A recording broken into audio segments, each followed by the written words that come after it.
Hi, this is Dr. Kimberley Linert, author of Visualizing Happiness in Every Area of Your Life and hosted this podcast, Incredible Life Creator. And today I have Chaplain Paul Lynn with me. Hey, how are you? Hi. Hi, Dr. Leonard. How are you? I It's am super fantastic to be with you today. I'm not kidding. It is such a joy that you allow me to come on your podcast. well, thank you. So I'm going to just read your short bio so people can kind of know who you are.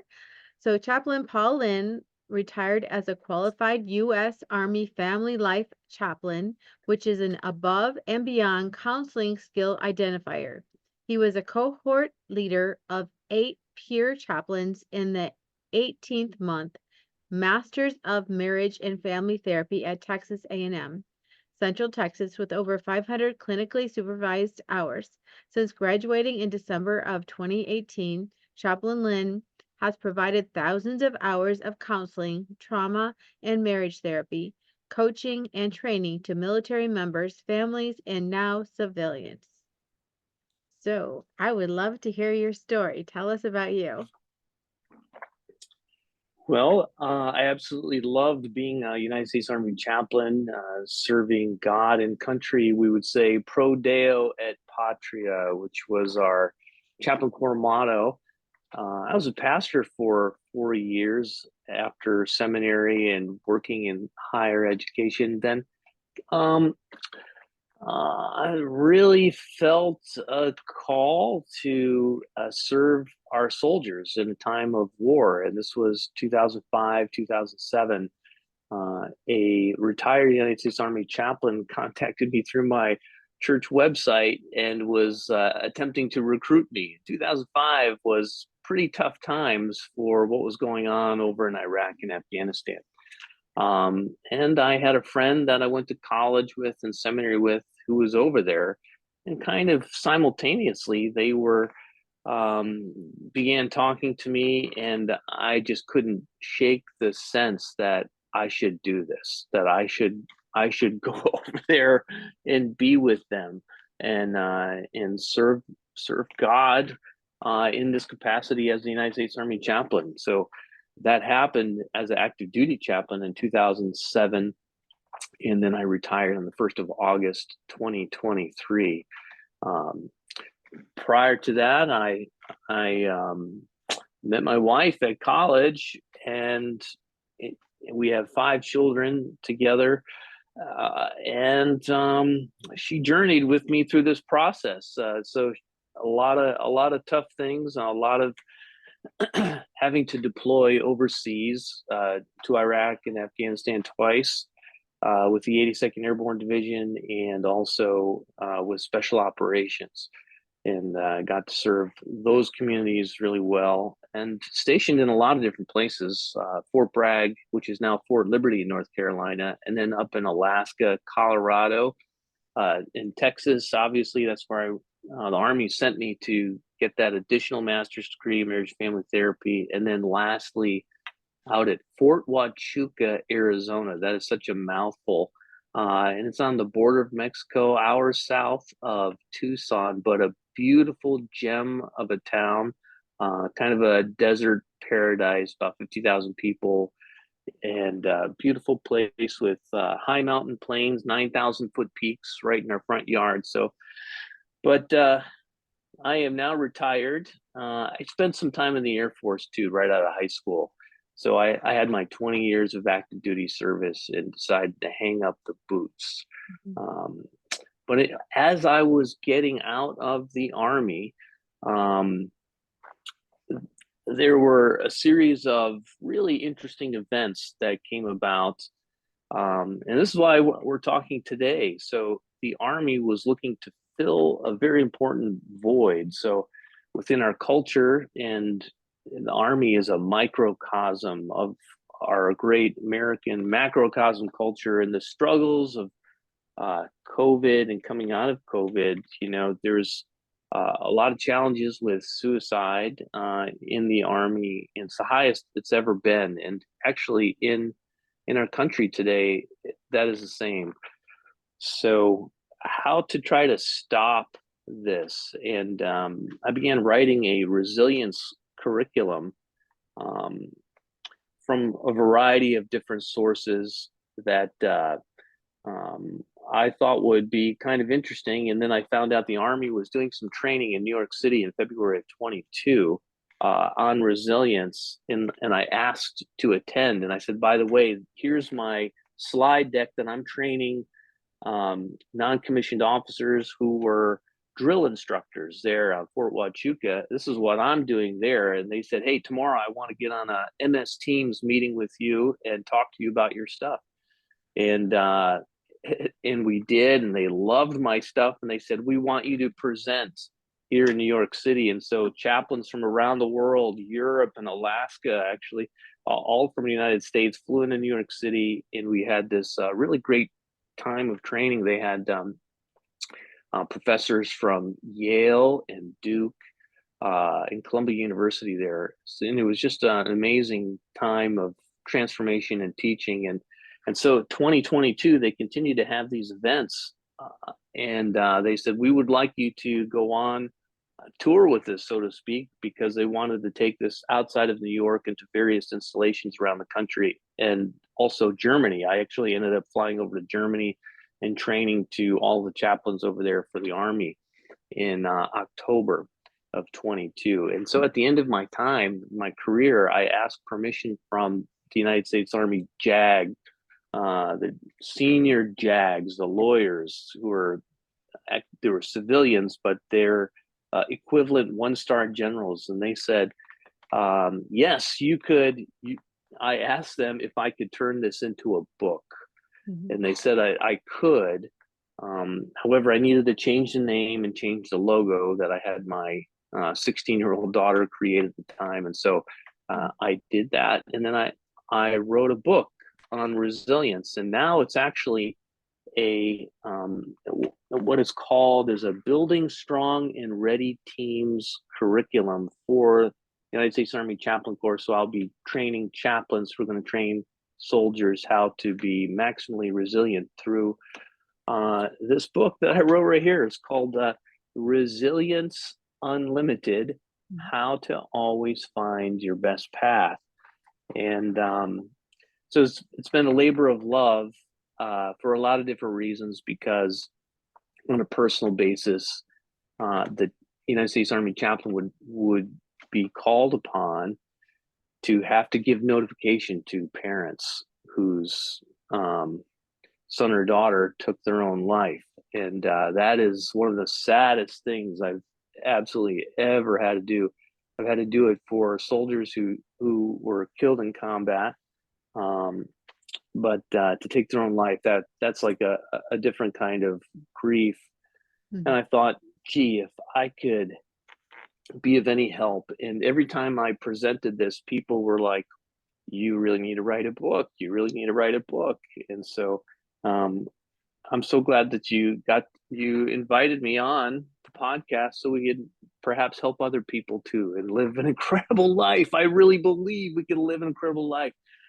So an amazing statistic is that like almost all people, almost 100% of all people believe that suicide could be preventable.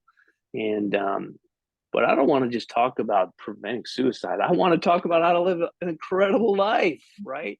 Because I think if we are moving towards an ideal future self in such a way that we could deepen, develop, and diversify ourselves in such a way that we will not be within the conditions that are that become tragic, which are fragile and few. The conditions of our life, and we'll talk about what those kinds of conditions look like. But yeah, so here we are, Resilience Unlimited: How to Always Find Your Best Path. And one of the professors who were in New York City that day, the first time I presented, his name is Harold Koenig. He is a psychiatrist out of Duke University. And after that day, and I continued to develop my materials, He received a phone call from me. I couldn't believe he just took a phone call from me. I wouldn't advise anybody just calling up a Duke University psychiatrist randomly, but sent them my materials, and he was just so kind and gracious. And he said, "Paul, you're really onto something." And so I came back a little bit later on and I asked if he'd write an endorsement. He said, "I'll write a full page." And he did. And then I said, "Well, if you're writing a full page, you might as well be the forward to the book." So he did. Oh, So I am just so appreciative of his graciousness there. this is wonderful. So I want to go Yeah. back to the beginning of your story. So when you announced to your wife that, hey, I think I'm supposed to re-enroll in the Oh, military, at that yes. point, how many children did you have, and what was her reaction? Yes. So literally, this is the story. That's a great question. I had just received an email from a friend who was in Baghdad at the time in 2005. And I printed off the emails on the third floor of this little home that we had in Tamaqua, Pennsylvania. And I walked down 3 flights of steps, and I said to her, "Hey, I got this email from Tim," and I said, "I think I want to do what he's doing." And she was like, "Okay, okay." And from there, I didn't make any kinds of moves until I got this contact from the retired chaplain. First, it was the email from Tim, and then it was from this chaplain, and he was a retired colonel, and I said no, thank you. I deleted, and he emailed again. I said, okay, I'll take your phone call. And it Mhm. was after that, and I said, "Oh, let me pray about this." And then it was like it really just gripped me, incredibly gripped me, and it was through that that she saw what was going on inside of me and the compulsion. And this is kind of how it went. So, hey, I'm a pastor of a small church in a place called Tamaqua, Pennsylvania, which really means the beavers swim in the water. It's like uh, that's what the Indians would call it back in the day. And so we had a missions offering one day, and we just praying over an offering for missionaries. It's pretty standard. I think it was like the second Sunday of the month, and I just started, getting extremely emotional out of nowhere. And then I really felt in my heart like God was saying, "I'm calling you to go do this, and you really need to do something about it." And so she saw that in me, and I think she just saw that God was at work in this, and then it became acceptable. Mhm. It was some hard times, but uh yeah, when we knew God was in it, that's we could do anything, I believe, with the Lord. Exactly. So I know, being in the military, or even families who have um children or spouses who are in like law enforcement, you know, Oh wow, you're yeah. praying, you're afraid every time they go out. You don't want them to Oh go yeah. because you're afraid they won't come back. I mean, how do families handle that? How do you counsel families with that? Oh, that's a really good, great question. Um, Gee, I feel that way just my kids going out the door. So we're here in Pennsylvania. We're more in the south central east section. And I have a daughter who's college age, and she just drove to Pittsburgh to a concert 2 nights ago. And I'm like, oh, is it going to be okay? So, for children and for parents, and how do I counsel them? So this is not easy. So we live in a time that psychologists are calling it a time of character fragility. Two things: time of incredible meaninglessness. People have lost a sense of meaning in the world today, and the other is character fragility. And character fragility is known because of a wonderful psychologist out of New York University. His name is Jonathan Haidt.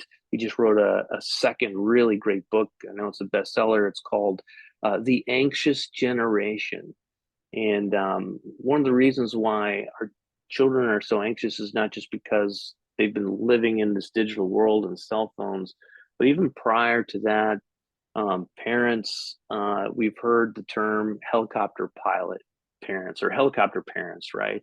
Mhm. And the challenge between living in a digital world today and being a bit overprotective of children sets children up to be uh, psychologically fragile and have more anxiety and depression in their life than those perhaps of other generations. You know, growing up, I'm Gen X, right? So I'm Gen X latchkey generation, and I experienced some of that. I had a very long leash, a lot of uh, opportunities to do whatever I want, unsupervised, for better or for worse. And so Mhm. um, I we have to kind of counsel and coach parents and others. Yes, we have to let them go, right? And we want to manage risk. You know, are they taking unnecessary risks? Well, so I'll tell you, Dr. Linert. So I have another son who just graduated high school. He just turned 18 years old. Prior to turning 18, I gave him permission to raise his right hand and join the Air Force Reserves. He's going to go to college in the fall, so I'm excited about that for him.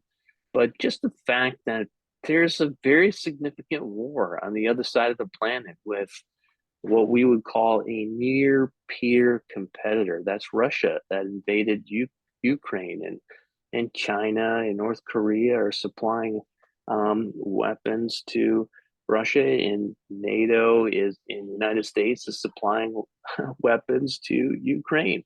And we know that wars can go farther than the borders and where they initially started. So gee, was that an easy thing to give my son permission to say, yeah, I think, um, yeah, go ahead and join the Air Force. And I didn't really want him to do that, but he felt a sense of duty. In fact, he wants to be an Air Force chaplain. And so, I mean, I'm excited that he would like to go into, it feels a sense of call, actually, to do that. So I'm excited that for him, but I'm also worried about the risks of what ultimately can happen. But we have to let him go too, don't we? Mm. Yeah, sometimes that's hard to do. In fact, I have a stepson that he's actually graduated today from his boot camp. Oh my goodness! Congratulations, Dr. Leonard. That is amazing. That is great. So, yeah, so we're Yeah. so proud of him because I heard that's one of the hardest things you could ever go through. So, Yes. Wow. What a day to be talking about this, huh? yes, yes, exactly. Yeah. And I actually had another question about that in family. So, I've heard that being in the military is really, really rough on marriages because when one person is deployed and the other Yeah. person, let's say they're not in there or they have to stay home, and um, basically cheating happens. And cheating happens not because they're not committed, but because people get lonely. I mean, that's what I've Yeah. heard. They're lonely Yeah. all the Yeah. time. So what do you do with those situations? Yeah. So it's very interesting. We live in this digital world, and even going back to in the earlier 2000s, we had amazing communication between, being in a far off country like Iraq or Afghanistan. Sometimes, Afghanistan is was more difficult, but in Iraq not as much. To have communication, video communication, where Skype was the thing. I can remember Skyping back home to my family, and actually we were under a missile attack one day, and my daughter says, "What was that noise, Daddy?" I said, "Oh, nothing. Don't worry about it." I was kind of extremely unnerving, but um, so this is how I would say it. This is how I would kind of coach couples. prior to departure and coming back. So, and I'll just talk as if everybody was a soldier. It could be soldier, airman, Marine. But it's kind of like this, you know. So if a soldier was in a Humvee, you know, they're up there, their armored vehicle over in a far off country, and they're looking out the window of their vehicle, and that's their world, right? That what they're going out on patrol, and they're pulling security, and they're doing their duties, and then they come back at night, or when they have some time, and they can pull open a computer and talk via video to their spouse, and the spouse talks about what's going on at home, and they're sharing their worlds through video, even they're 10,000 miles apart, but they're still not emotionally connected. They're really, it's just data sharing. And can they share, you know, their hearts to an extent they can? It's really hard. It's really hard.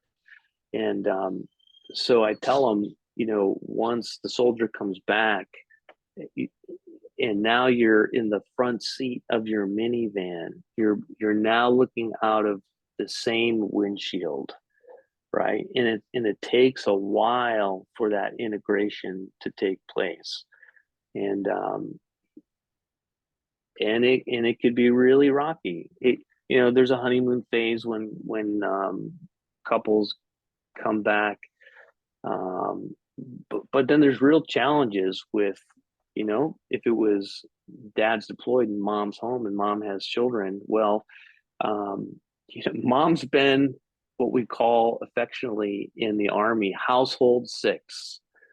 She was the commander at home, and now dad comes home and who's this guy? So this reintegration stuff is challenging. How power sharing shifts and changes with, you know, how could we do this together? And that's not an easy thing to do.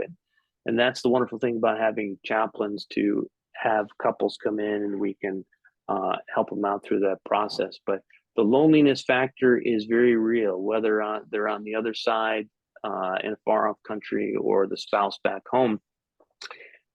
I'll tell a terrible story, right? And this is for all our listeners as a way to never do this, right? You know, in these lonely situations, you know, a soldier reconnected with somebody that he was affectionate with, old girlfriend from high school, and they were in social media, and she began to say some things, and he began to say some things, and then she went much deeper, and then he went much deeper, and then she took all of those words and sent them to his wife. Oh. And then that was the end of their marriage. And it's a very dangerous, it's so challenging, it's very challenging to deal with that sense of loneliness.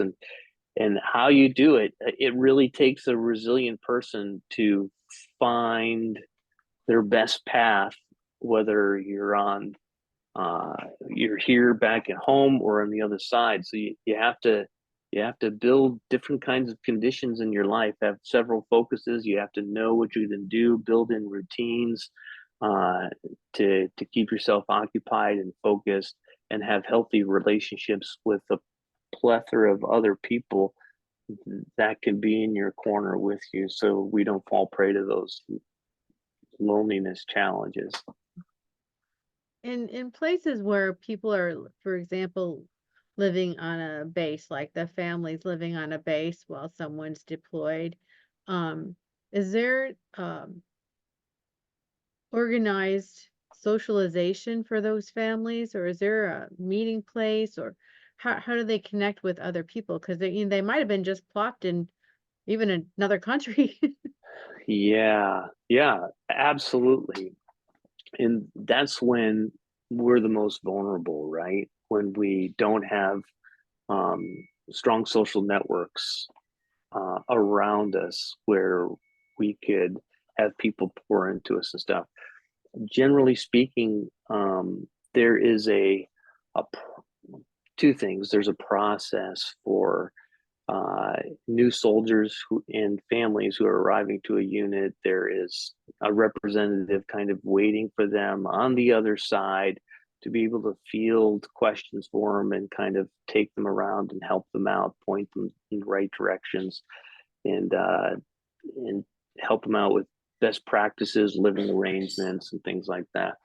And then there's this other program that many military spouses have a challenging time with, and I'm not really sure why that's the case, but in the Army they have a program called the Family Readiness Group, FRG, and that's usually run by a commander's wife, as the commander's taking care of the soldiers, and if the commander has a wife or commander has a spouse, it would fall to that person or another senior officer's wife or spouse. Mm-hmm.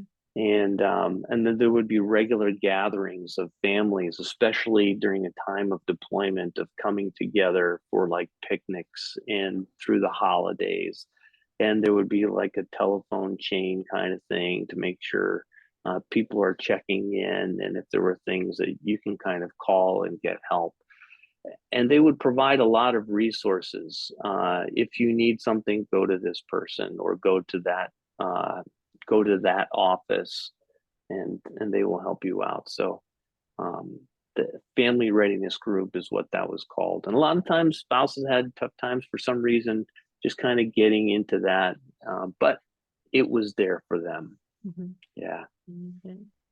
So when a soldier, we'll just call them soldiers, yeah, enlisted person, military person is out in the field, what are the top one or two things you teach them or tell them to do as far as their mindset, as far as staying resilient? So what I came up with was a map. And it fits really well with Army terms.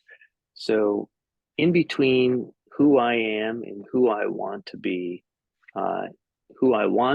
as an ideal future self is a gap, right? I'm not there yet.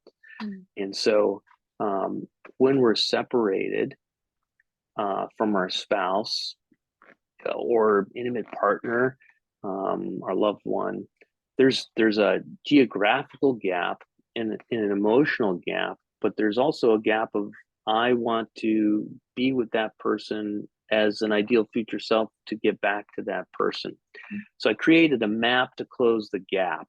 That's a meaning map to close the gap. And so and in that gap, what I say in my book is the golden question inside that gap. The question is, who am I? Who am I when I'm not with that person that I love? And to be able to answer that question as it's reflected into that ideal future self, you know, am I unlovable? Am I worthless? Am I somebody worth being with? You know, are they going to leave me? Will they be around? Will they be there for me when I get there? And there's a lot of what happens is what I call negative self-identity scripts start to play in our minds when we are in a gap, and that question, who am I, comes up. But if and I call this preventative resiliency. It's not the best kind of word. I haven't come up with a better way to say it, but if we can, in a preventative sense, prior to going to the field, prior to going on a deployment, prior to if you're getting on a ship or something like that, answer that question, who am I going to be? And talk about that with your spouse. Who are you going to be? Who am I going to be? How are we going to hold ourselves in that? And be able to mutually come together and support each other with that who, answering that question, who am I? Mm-hmm. Yeah. I think there's a gap for everyone, really, regardless if you're in the military or not, there's always a gap.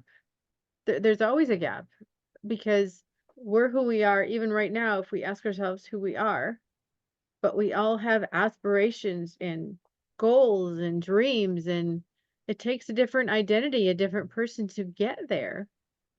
Yes. Yes, it does. And so we wake up with this question. Yeah. And I think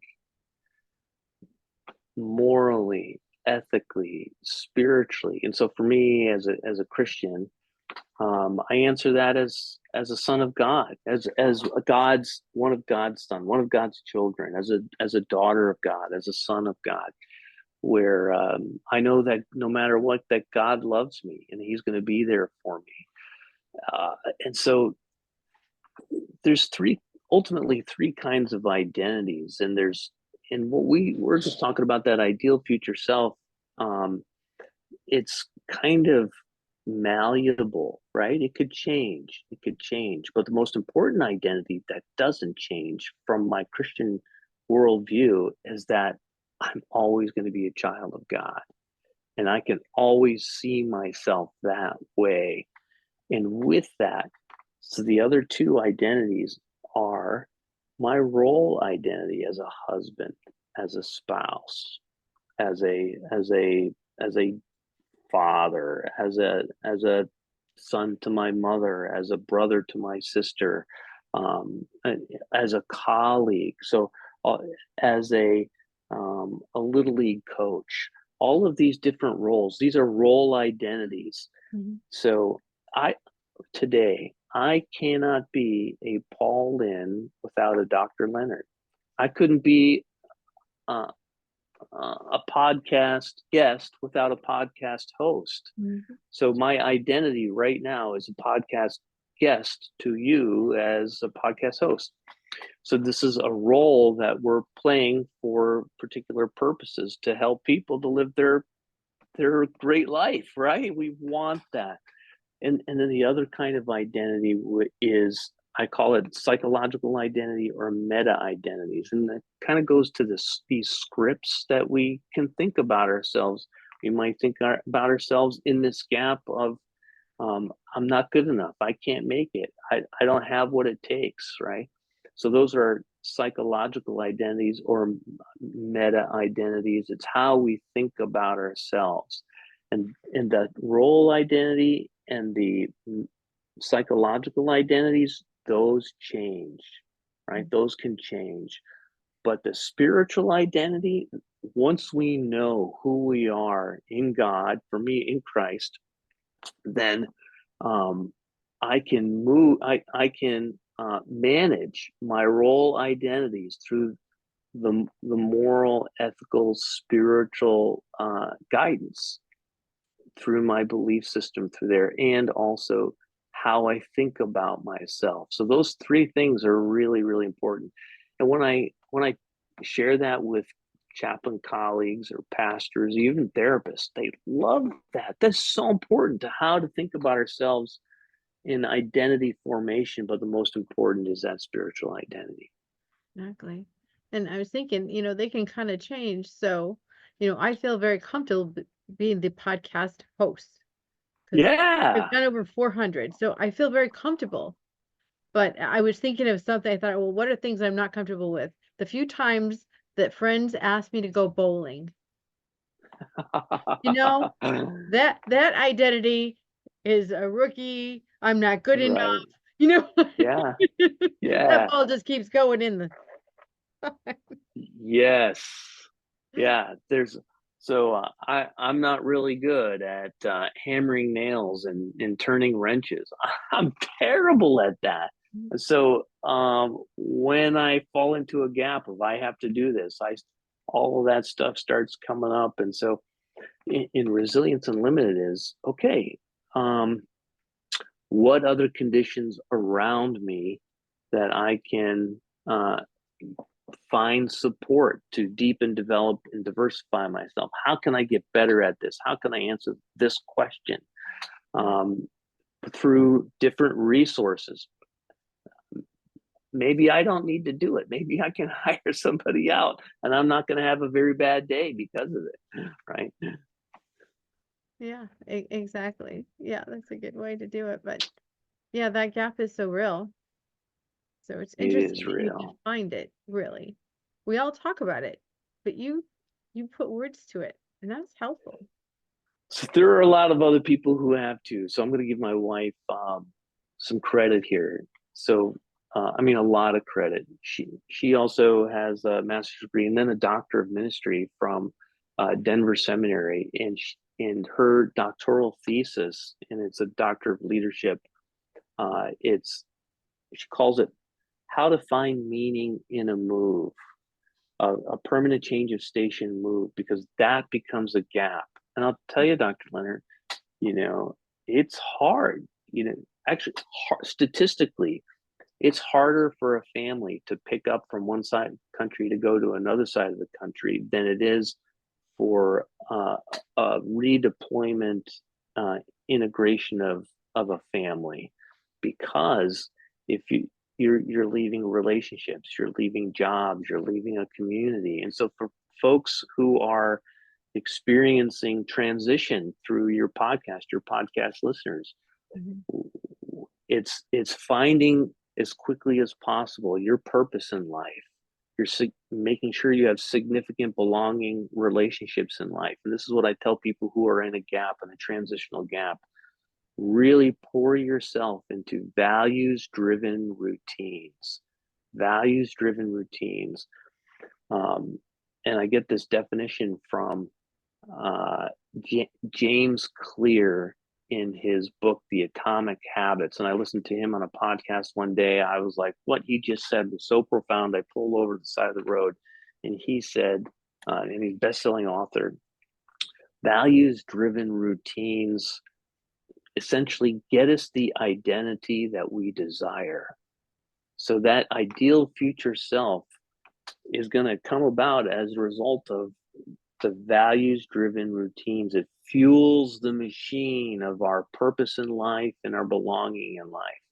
So it's what we do in those things, as in um, habits, disciplines, rituals, traditions, and making sure that you have those intact while you're moving through a transition in life. So helpful.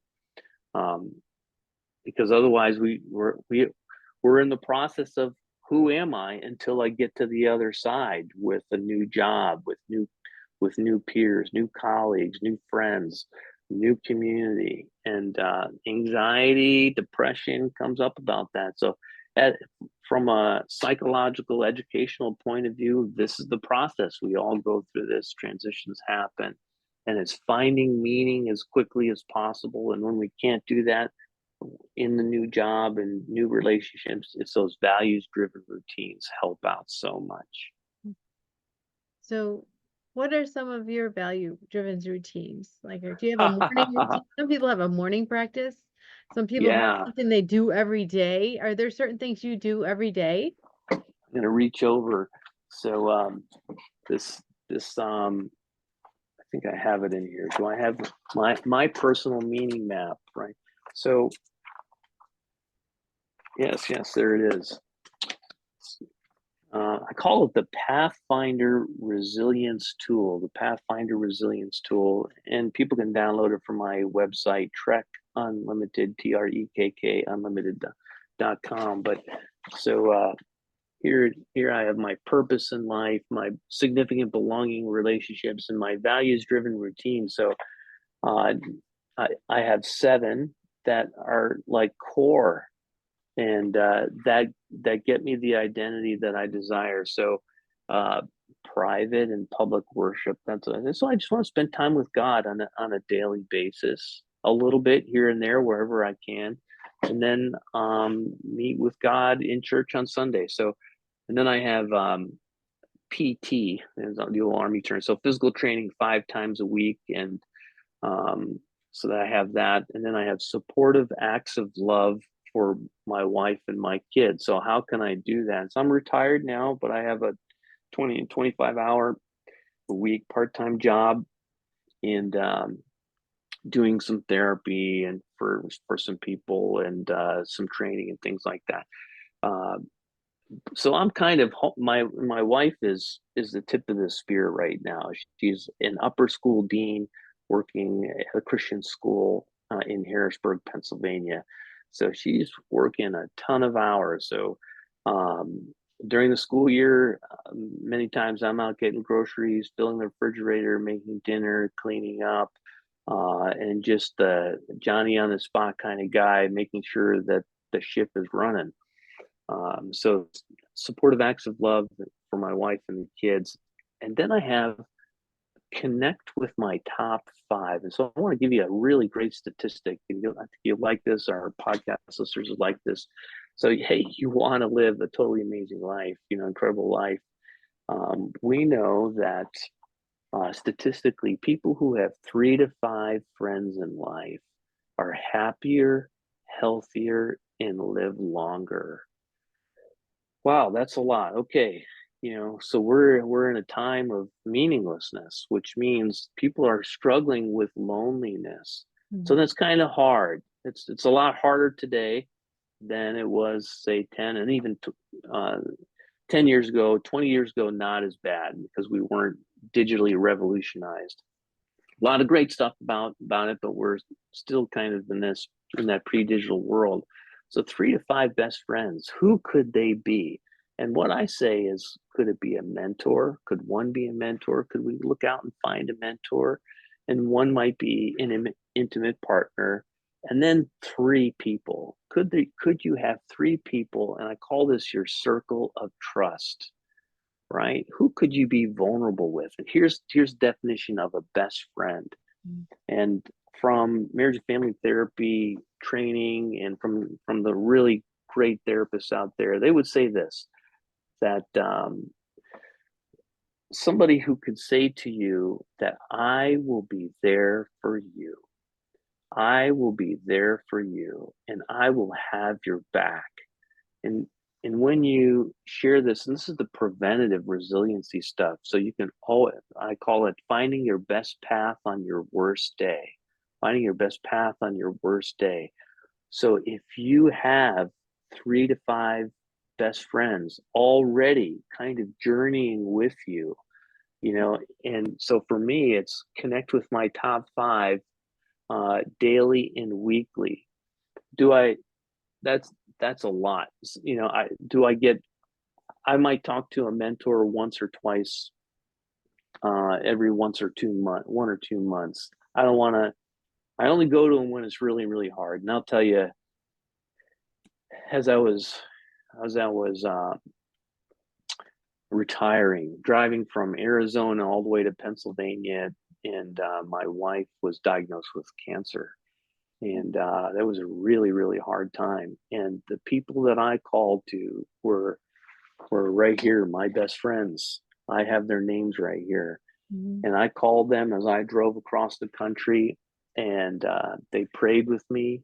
They were in my corner. They're still in my corner today, and we will be vulnerable with each other. We have a great sense of trust.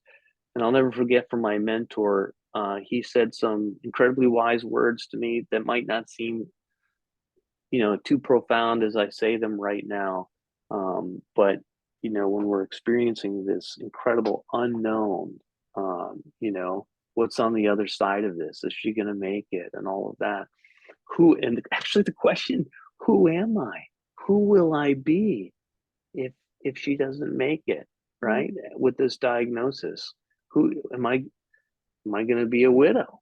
And all of these, it's just existential angst, they would say. But I'll never forget, my mentor said to me, Paul, just ride the wave.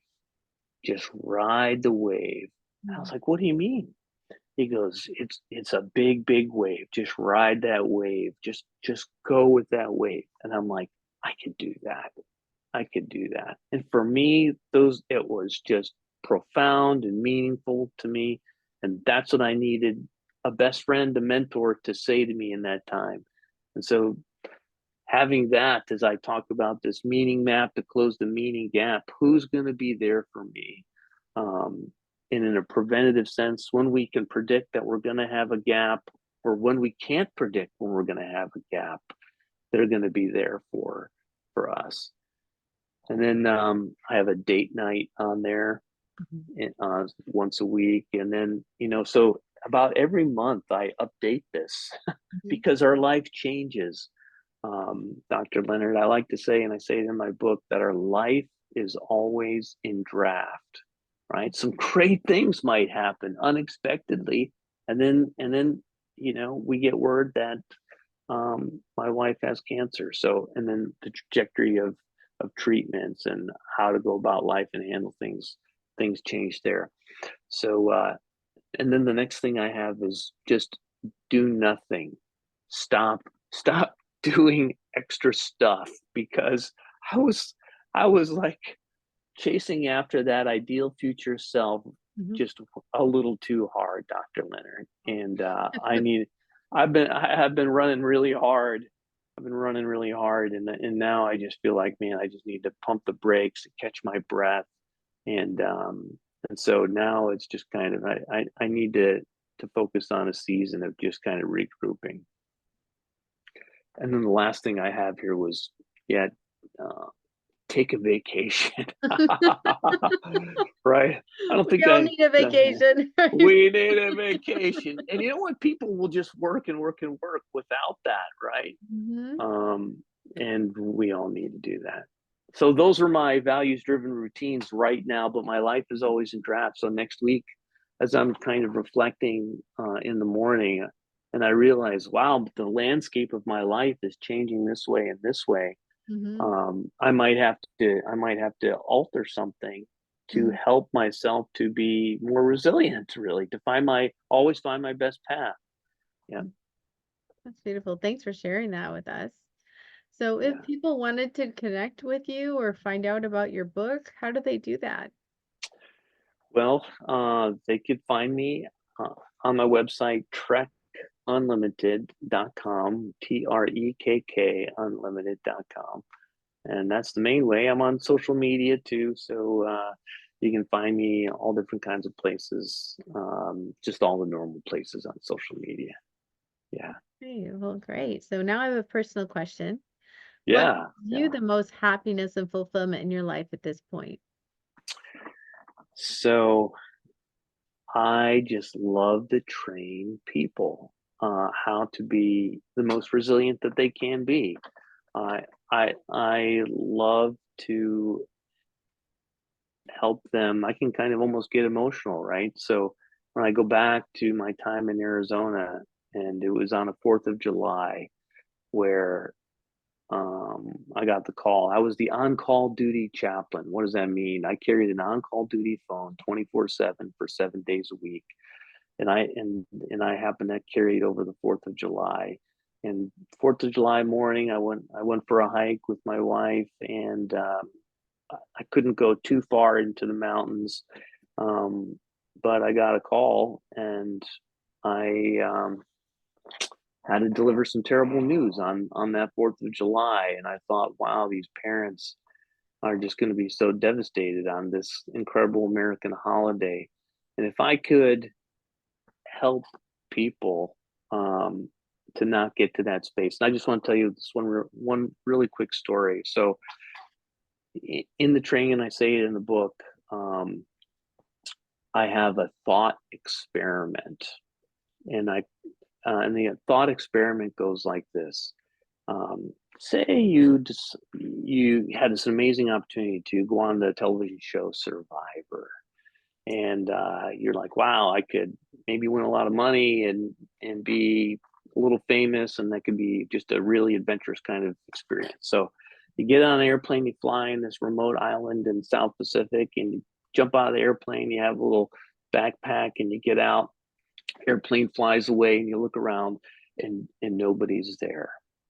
And then you realize nobody's coming for you, but you have enough food on that island to survive for the rest of your life. And my question in that thought experiment is, who are you now? And when I would ask that question in training to soldiers, I literally would have some soldiers would say, I would kill myself. And I know that sounds terrible, but then there would be others who would say, well, I'd go for a swim in the ocean, or I would build a hammock, or I would go fishing, I would build a hut, I would kind of do these, and you would hear them talk about how they might be resilient. But then there was others. It was like this dipstick check, and there was nothing in there. And what I realized with asking that question, that I discovered kind of by accident by setting that up, that some people just don't have the capacity in their life right now, through the various conditions of their current status of life, to be resilient. And if I could train them to be resilient, I could save a life. That's really amazing. Thanks for sharing that. Yeah. Yeah. And thanks for being on the podcast today. Yeah. Thanks for hosting me. Yeah. And I have one last question. Okay. What is your best advice on living an incredible, amazing life? Such a great question. So actually, I'll take it from my book. So I say there's three kinds of resiliency. One is everybody has to make a decision to move towards their ideal future self, right? So we have to, that's individual resiliency. If I was to just use the word or the acronym ICU, individual resiliency. So and I use the definition of resilience. Resiliency is finding your best path. It might not be bouncing back up. That's kind of a common understanding of bouncing back up. But I really think it's more like finding your best path. So individually, how and where are you going to find your best path?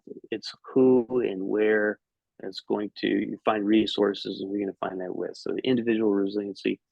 And then I'll say your conditions-based resiliency. How can you, the C is conditions-based. How can you deepen your purpose in life? How can I maybe be good at a couple of different things? Could I get more education? Could I get a better skill? Could I do a side hustle, right? So how could I make myself more marketable? That would be in your purpose. And in your belonging relationships, building your conditions, those conditions right there. How can I find those 3 to 5 best friends in life? How can I cultivate relationships to have that there? And then the values driven routines, we already talked about this. So building up the conditions of your life with those things, because that's what gives us meaning in life. And we need meaning in life like we need oxygen. That's what Viktor Frankl says in his book, Man's Search for Meaning. We're all searching for that. So if we can build up those conditions of life, we're going to be more resilient. And the last thing is the unified focus. So we think about our so that's the U, our conditions. Can we have a unified focus of where we want to go to that ideal future self, and say who that person is? Can we, as on my meaning map, I say what I want to do in 1 to 3 to 5, 1 year, 3 years, 5 years. Who do I want to be? Where do I want to see myself? So if I shoot for the moon, I miss and I hit the stars, and that's okay. My life changes a little bit. My life is in draft, but at least I have a target to go for. So unified focus resilience. I'm not just kind of floating around, not doing anything. I see you. You want to live a great, incredible, amazing life. Individual resiliency, conditions-based resiliency, unified focus resiliency. And through those 3 identities, your spiritual identity, your role identity, and your manage those psychological identities right there. You'll always find your best path with that. Well, thank you so much. Yeah. Yes. We'll talk to you again soon. Okay. All right.